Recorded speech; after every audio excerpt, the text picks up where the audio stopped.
Acalov soyadı həqiqətən çox rast gəlinən bir soyad deyil. Bir nəsil var ki, o nəslin nümayəndəsi olaraq hal-hazırda sizdə xidmət edirsiniz. Acalov soyadı haqqında bir məlumat verərdiniz. Gözəl sualdır.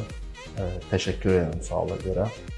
Bəli, mən Acalov soyadını daşıyıram. Acalovlar şəcərəsinin bir gənc nümayəndəsiyəm və bu günləri bu soyadı daşımağımla mən qürur duyuram, fəxr edirəm. Niyə? Çünki bu şəcərə tarixi boyu Azərbaycan üçün, Azərbaycan dövlətçiliyi üçün, Türk dünyası üçün, İslam dünyası üçün çalışan, vuruşan insanlar olub. Mən də onların bir törəməsiyəm. Bildiyiniz kimi, yəni tarixi qəhrəmanlar nəslidir bu.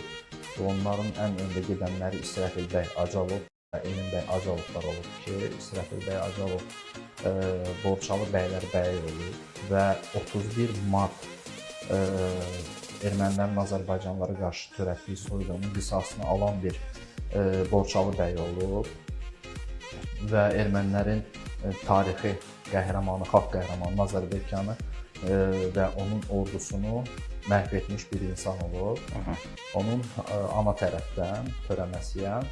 Ata tərəfdən Emin bəy Acalov Osmanlı imperiyası çökdükdən sonra Türk dünyasında ilk dövlət qurmuş, Qarabağ türklərinə məxsus olan bir dövlət xadimi olub ki, yəni ilk dövləti qurmuş bir insan olub.